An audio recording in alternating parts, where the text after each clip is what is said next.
تو وہاں وہ حسب ذیل جو مسنون اعمال ہیں ان کا کرنا جو ہے وہ ضروری ہے، کہ جیسے آپ صلی اللہ علیہ وسلم نے بتایا ہے کہ چھوٹے بڑے تمام گناہوں سے سچی توبہ کرے، اور دن رات جن سے رابطہ رہتا ہے ان سے کہا جائے کہ وہ معاف کر دیں۔ تو عام حالات میں ہم لوگوں سے معافی نہیں مانگتے، تو جب بیماری آتی ہے تو انسان کو احساس ہوتا ہے کہ میں نے فلاں پر کوئی زیادتی کی ہے یا فلاں پر زیادتی کی ہے، عام زندگی کے معاملات میں یا کاروباری معاملات میں،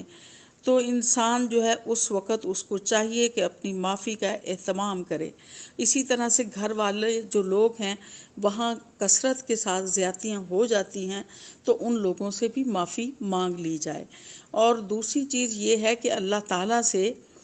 بدگمانی جو ہے وہ نہ کی جائے، بلکہ اللہ پر اچھا گمان جو ہے وہ رکھا جائے، اور بیماری جتنی بھی لمبی مدت کے لیے چلے، ظاہری طور پر اس کا علاج جو ہے وہ تو ہوتا ہے، لیکن برا گمان نہ کرے، یہ نہ کہے کہ فلاں نے مجھ پر جادو کر دیا ہے، یا فلاں کی مجھ کو نظر لگ گئی ہے، یا فلاں کی وجہ سے میرے ساتھ ایسا ہو رہا ہے۔ اللہ تعالیٰ نے اس کا حل بھی بتا دیا ہے، ہمیں سورہ فلق اور سورہ ناس جو ہے وہ دی گئی ہے کہ اس کا دم کریں، اور اسی طرح سے سورہ فاتحہ۔ اس کا دم کرنے سے انسان کے اوپر جو جادو کا اثر ہوتا ہے یا بیماری کا اثر ہوتا ہے وہ زائل ہو جاتا ہے، اور اسی طرح سے مختلف قسم کی احادیث میں بے شمار جو ہیں وہ ہر بیماری کے لیے دعا جو ہے وہ سکھائی گئی ہے کہ ہم نے کیا دعا کرنی ہے، اور کثرت کے ساتھ ہم پڑھیں لا الہ الا انت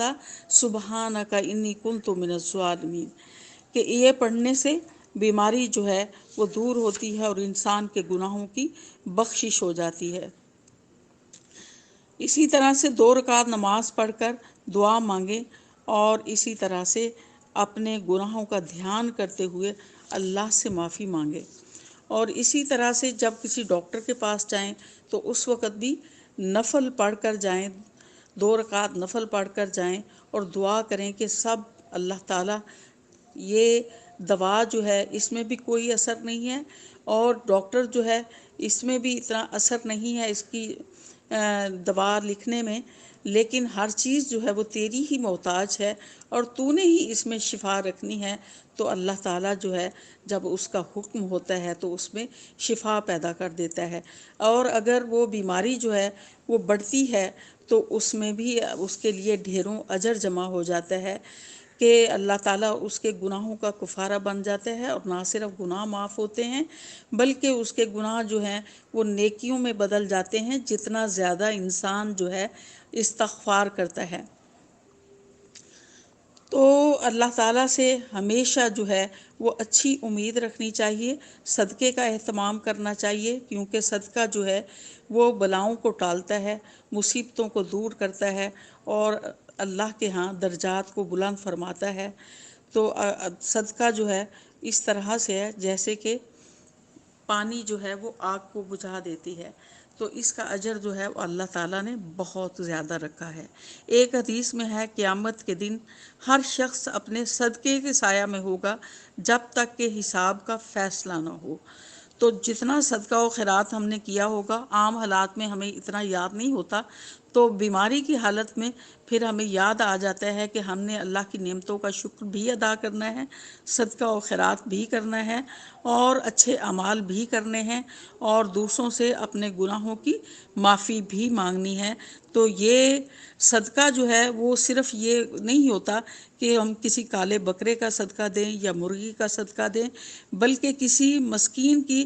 جو بھی حاجت ہو اس کے مطابق جو ہے صدقہ کیا جا سکتا ہے، کہ جس کی اس کو ضرورت ہو وہ چیز صدقے کے طور پر دی جائے، اور صدقہ اس طرح سے کیا جائے کہ دائیں ہاتھ سے دیں تو بائیں ہاتھ کو خبر نہ ہو۔ تو اسی طرح سے بیماری میں اللہ تعالیٰ نے ہمیں مختلف دعائیں سکھائی ہیں کہ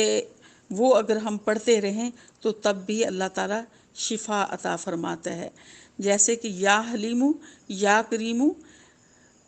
اشفی فلاں، اگر ہم کسی کے لیے دعا کرتے ہیں تو اس کا نام لینا ہے فلان کی جگہ،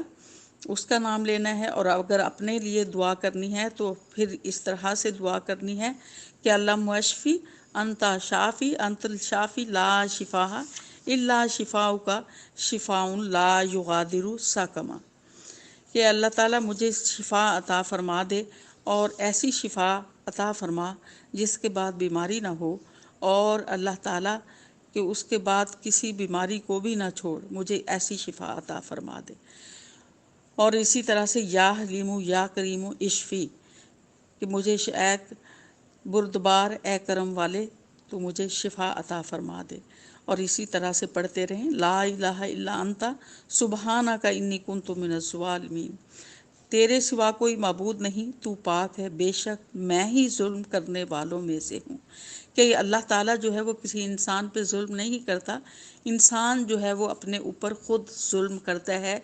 جب وہ نیکیوں سے توجہ ہٹا لیتا ہے اور گناہوں کی طرف مائل ہو جاتا ہے، تو وہ اس کا اپنا ظلم ہوتا ہے جو کہ وہ اپنی جان پر کرتا ہے۔ اور یہ اس طرح کی دنیا میں چھوٹی موٹی جو مصیبتیں آتی ہیں، یہ اللہ کی یاد